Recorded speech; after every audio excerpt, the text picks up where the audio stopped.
Well,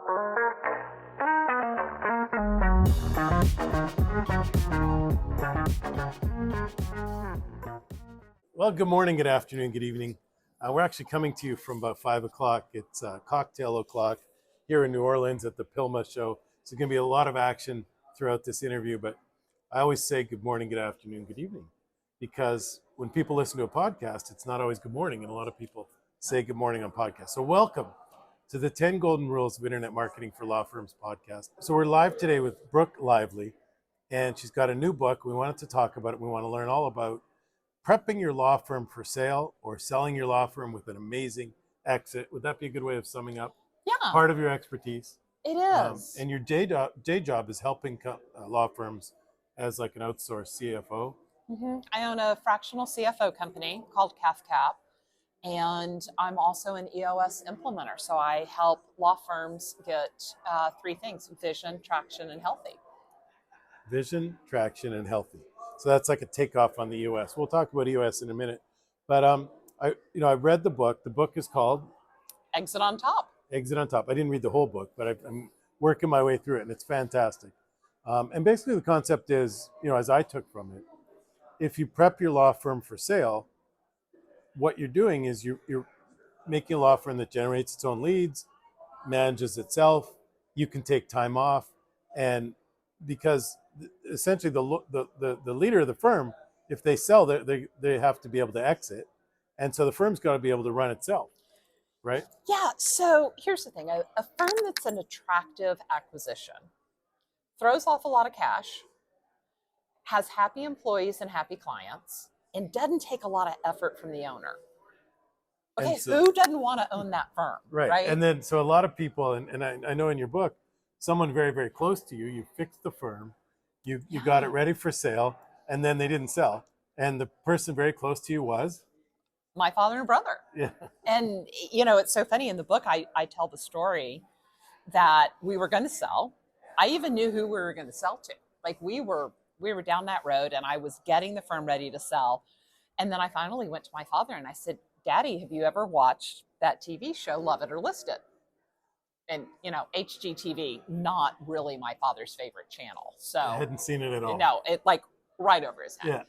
Yeah. And so I explained that, there's a couple, they get a budget to fix up their existing house. And then they also look for a new house. And after their existing house is fixed up, they have to decide if they have fallen in love with that house, that newly renovated, fresh paint smell house, or if they want to list that and buy the new house. And it's a couple, right? And one of them is like the general contractor fixes up the house. Oh no, they bring people in. They bring people in. They bring an outside person in. And one of them's like a real estate salesperson who wants to sell it. Yeah, and basically that was what happened with my family's law firm. I came in, I fixed it up, and my brother fell in love with the law firm. So are you a CPA? I am an MBA CFA. MBA CFA. So you really understand the numbers on the firm. So what are a couple of the basic tips for someone who wants to set their firm up so they love it and or could list it? So you want a firm, the biggest thing is you want a firm that doesn't depend on you. So let's talk about marketing. Sure. That one's near and dear to your heart, right? Yeah. So if you're going to buy a firm, you want a firm that does not depend on the name and the image of the owner. Yeah. Because unless you find another Jay Berkowitz who looks exactly like you to sell your firm to, it's really hard to sell that. And so that's one of the first principles is the naming and the branding? Well, it is. How dependent is it on you? Yeah. And so the less dependent you can make it in every aspect, in the marketing, in the financials, in, the people. So number one is the branding. Look at the branding. Number two is the marketing. And so you have to be able to generate leads. You have to be able to sign new clients without the owner being the sole rainmaker. Being the sole person who is there turning the crank to make the machine work. Their reputation, so long as it's the reputation of the firm, is okay. Right. And it needs to be the reputation of the firm, because you can sell the reputation of the firm. You can't sell your personal reputation. I think, really the most important thing is the firm making money? And we believe in running a law firm on the rule of thirds. 1/3 of revenue goes to pay people, 1/3 goes to overhead, which includes marketing, sorry, and 1/3 goes to profit. So are you, as a law firm owner, taking at least 1/3 home? And if you're personal injury, we can push that up to 40, 50, even sometimes 60%. Wow, that's awesome. So are you getting the type of profit margin that you should be? Because that's what any buyer is going to look at.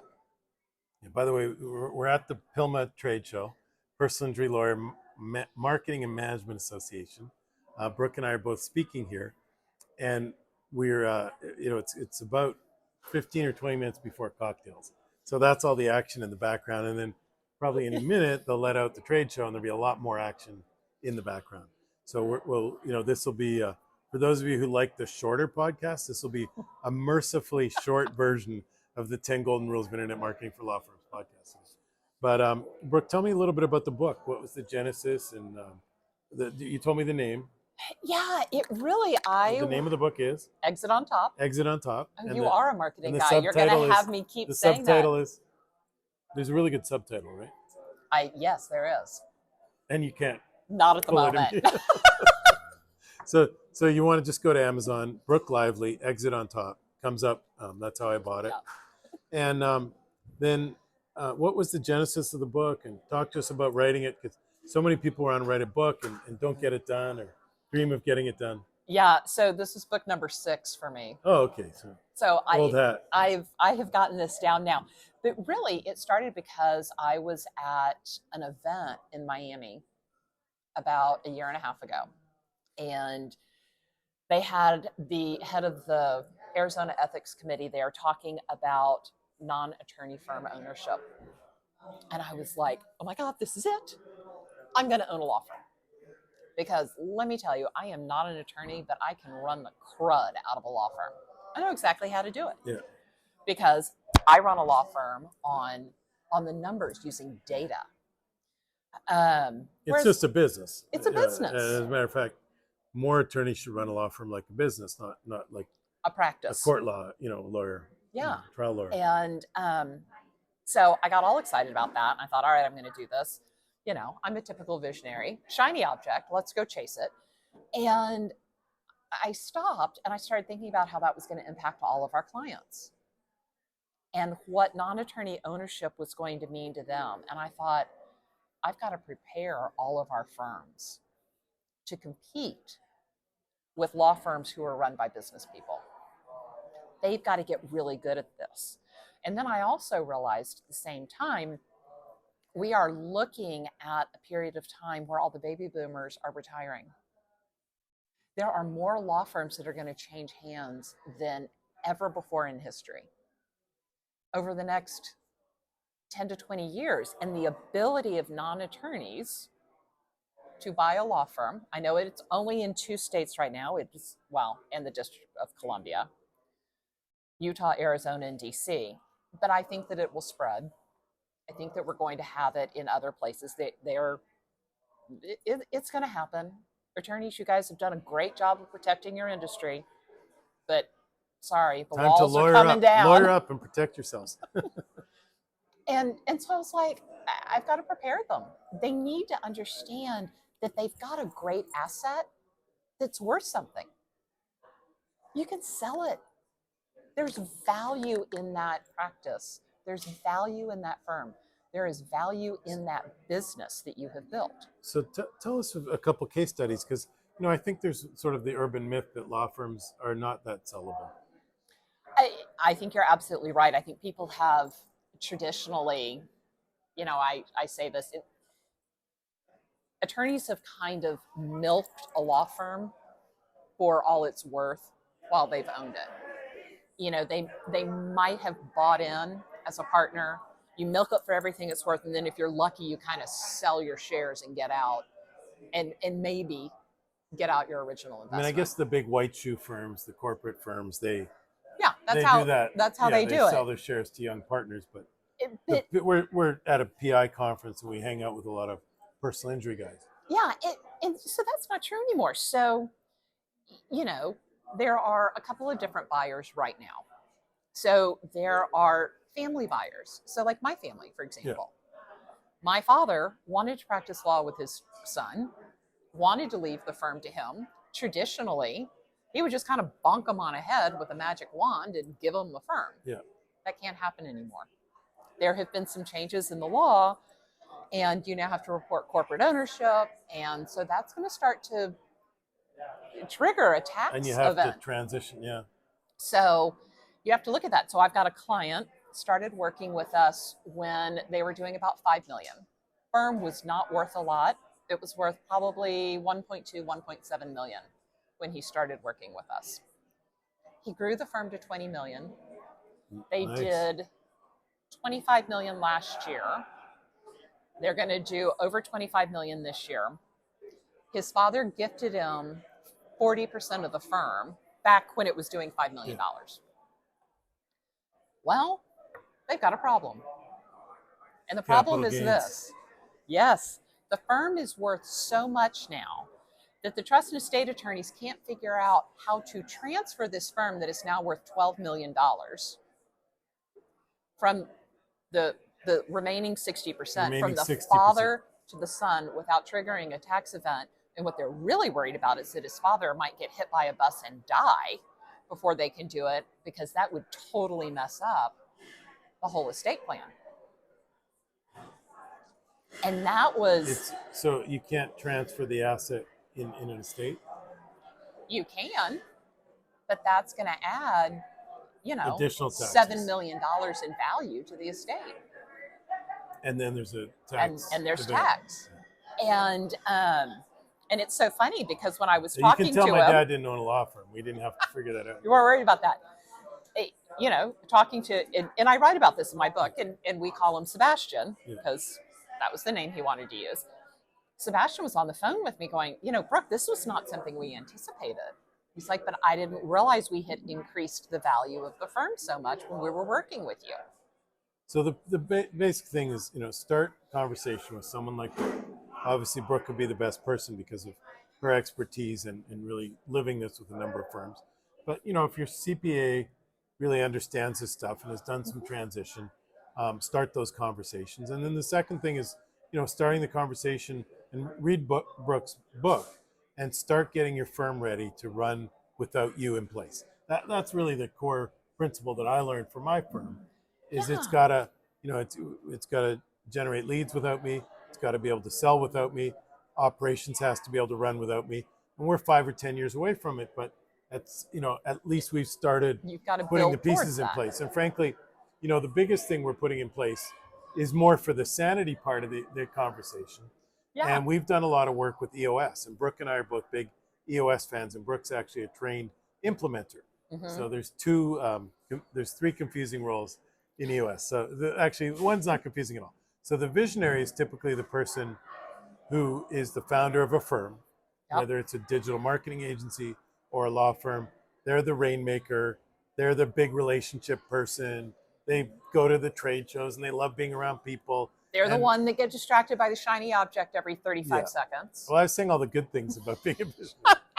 And then, typically the visionary comes back from the trade show with 20 ideas and hands it off to, what was historically called like a chief operating officer. Right. And in EOS, we call it an integrator.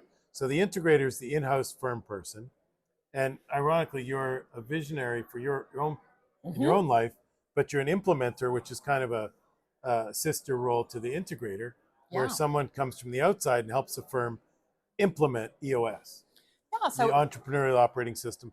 By the way, great webinar on our YouTube site with some fantastic law firm EOS experts. Yeah. 2 minutes. Okay. Okay. And so Mike Morse. John? No, John wasn't on it. Mike Morse from Morse Law Firm in Detroit. He's a big EOS guy, wrote a book called Fireproof, and Gerardo Escalona, who's our implementer. Oh, okay.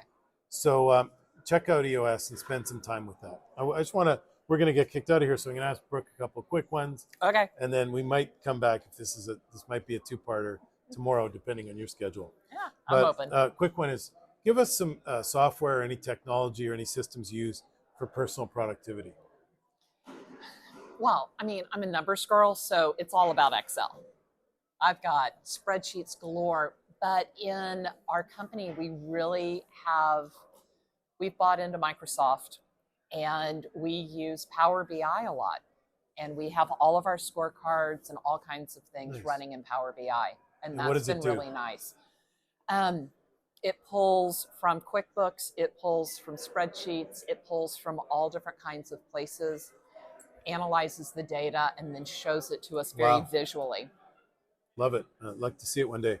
And what are your go-tos in terms of blogs, podcasts, YouTubes? Like you subscribe, and when it comes into your feed, you're like, I'm listening to that podcast first today when I'm on my workout or my walk or whatever.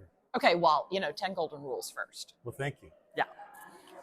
And then if it's not 10 golden rules, I almost always fall asleep during podcasts. So I'm not great at the podcast. Any blogs you like or YouTubes? I think How about passion stuff? Like, I think Attorney at Work is great. Yeah. They've got some awesome stuff on there. I read anything on travel. Like the Points Guy. The Points Guy. And does travel stuff Yeah. start popping up on your YouTube feed? Yeah.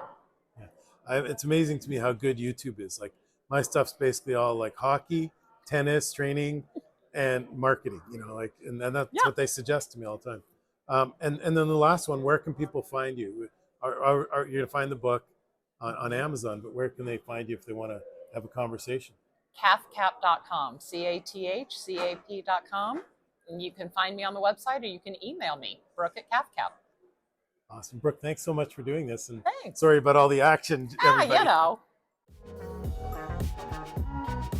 Thank you for listening to the 10 Golden Rules of Internet Marketing for Law Firms podcast.